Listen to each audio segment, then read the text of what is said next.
اعوذ باللہ من الشیطان الرجیم بسم اللہ الرحمن الرحیم۔ سائنس بھی حضرت محمد صلی اللہ علیہ وآلہ وسلم کا پتہ پوچھ رہی ہے۔ آپ صلی اللہ علیہ وآلہ وسلم نے بیت الخلاء میں تھوکنے سے کیوں منع فرمایا؟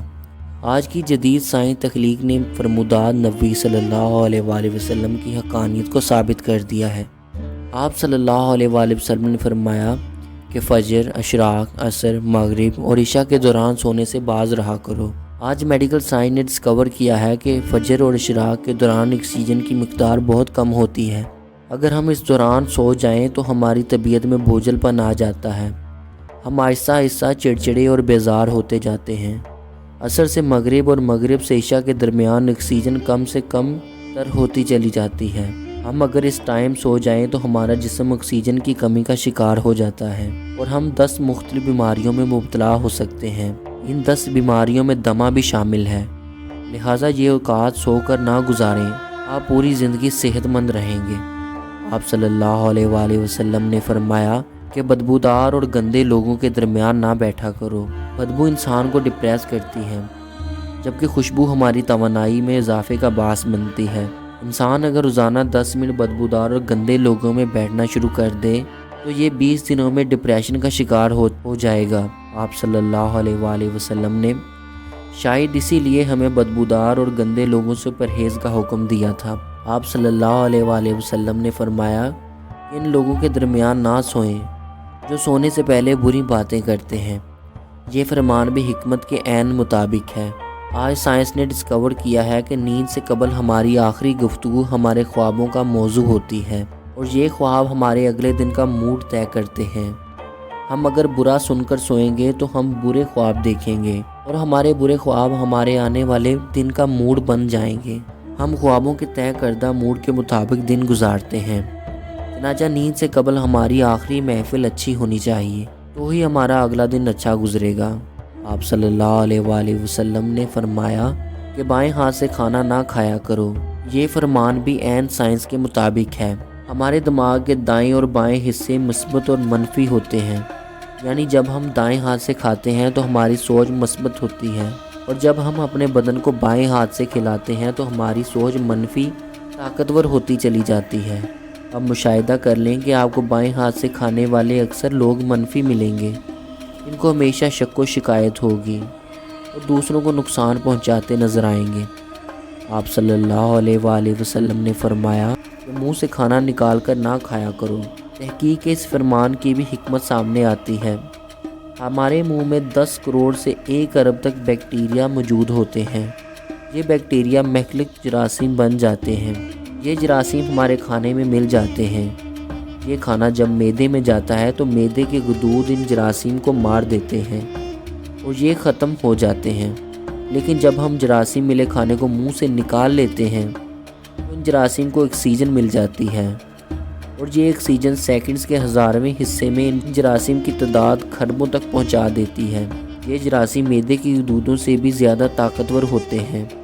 اس طرح یہ لقمہ ہمارے معدے میں پہنچ کر زہر بن جاتا ہے اور یہ زہر ہمارے پورے نظام کو تباہ کر دیتا ہے۔ آپ کو زندگی میں کبھی کوئی ایسا شخص صحت مند نہیں ملے گا جس کو منہ سے لقمہ نکال کر کھانے کی عادت ہو۔ آپ صلی اللہ علیہ وآلہ وسلم نے فرمایا کہ ہاتھ کی انگلیوں کو چٹکھایا نہ کرو۔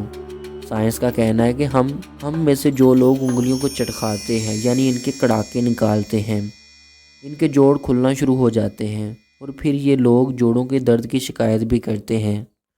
آپ صلی اللہ علیہ وآلہ وسلم نے فرمایا کہ جوتا پہننے سے قبل اسے جھاڑ لیا کرو۔ ہماری زندگی کے عام واقعات میں کیڑے مکوڑے، بچھو، چھپکلیاں، چھوٹے سانپ ہمارے جوتوں میں پناہ لے لیتے ہیں۔ ہمارے بچے بھی جوتوں میں کیل، کانٹے، بلیڈ وغیرہ پھینک دیتے ہیں۔ جب ہم جوتا پہنتے ہیں تو ہمارے پاؤں زخمی ہو جاتے ہیں یا پھر کیڑے مکوڑے ہمیں کاٹ دیتے ہیں۔ لہٰذا جوتا پہننے سے قبل جھاڑ لینا چاہیے۔ آپ صلی اللہ علیہ وآلہ وسلم نے فرمایا کہ نماز کے دوران آسمان کی طرف نہ دیکھو۔ یہ فرمان بھی درست ہے۔ آسمان میں ایک وزت ہے۔ یہ وزت ہمیشہ ہماری توجہ کھینچ لیتی ہے۔ ہم جب بھی آسمان کی طرف دیکھتے ہیں تو ہماری توجہ بڑھ جاتی ہے۔ ہمیں توجہ واپس لانے میں ٹھیک ٹھاک وقت لگ جاتا ہے۔ جبکہ نماز کے لیے یکسوئی درکار ہے۔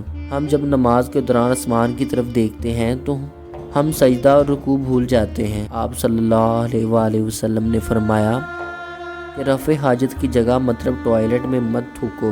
بیت الخلاء میں تھوکنے سے بعد میں آنے والوں کو تکلیف ہوتی ہے، اور دوسرا، ٹوائلٹ میں لاکھوں قسم کے جراثیم ہوتے ہیں۔ جب ہم تھوکنے کے لیے منہ کھولتے ہیں تو یہ جراثیم ہمارے منہ میں پہنچ جاتے ہیں، اور جب یہ ہمارے لعاب یعنی تھوک میں پرورش پاتے ہیں یہ معدے اور پھیپھڑوں میں پہنچتے ہیں اور پھر یہ ہمیں بیمار کرتے ہیں۔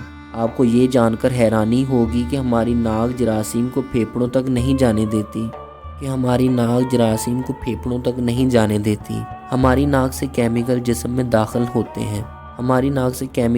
داخل ہوتے ہیں۔ جراثیم زیادہ تر منہ سے بدن میں اترتے ہیں، اور ان کا بدن میں داخل ہونے کا سب سے بڑا ذریعہ بیت الخلاء یعنی ٹوائلٹس ہوتے ہیں۔ ٹوائلٹس میں لمبی لمبی سانسیں لینے، تھونکنے، گانا گانے، آوازیں دینے اور موبائل فون پر بات کرنے سے پرہیز کریں۔ آپ کی صحت اچھی رہے گی۔ ناظرین، نبی کریم صلی اللہ علیہ وآلہ وسلم نے ساری زندگی سادگی سے گزاری۔ رہن سہن میں سادگی، اوڑھنے بچھونے میں سادگی، لوگوں کے ساتھ میل جول اور رکھ رکھاؤ میں سادگی۔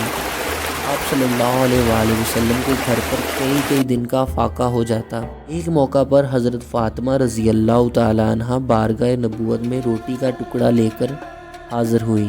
آپ صلی اللہ علیہ وآلہ وسلم نے پوچھا، یہ کیا ہے؟ کہا، یہ روٹی ہے جسے میں نے پکایا ہے۔ دل نے گوارا نہیں کیا کہ آپ کو چھوڑ کر کھا لوں، اس لیے یہ لے کر حاضر خدمت ہوئی ہوں۔ آپ صلی اللہ علیہ وآلہ وسلم نے فرمایا کہ یہ 3 دن کے بعد پہلا کھانا ہے جو تمہارے باپ کے پیٹ میں گیا ہے۔ کبھی آپ صلی اللہ علیہ وآلہ وسلم کے دسترخوان پر 2 قسم کے کھانے جمع نہ ہوئے۔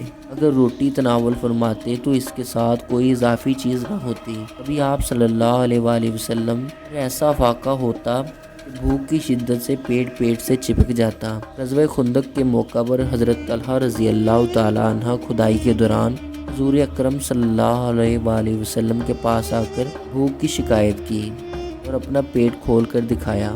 اس پر ایک پتھر بندھا ہوا تھا، اور یہ دیکھ کر آپ صلی اللہ علیہ وآلہ وسلم نے اپنے شکم مبارک سے کپڑا اٹھایا۔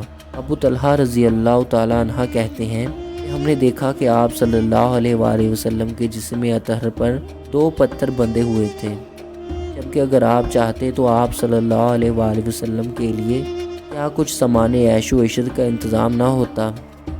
یہ تمام سامان راحت کے ہوتے ہوئے بھی اس طرح کی معمولی زندگی گزاری جا سکتی ہے۔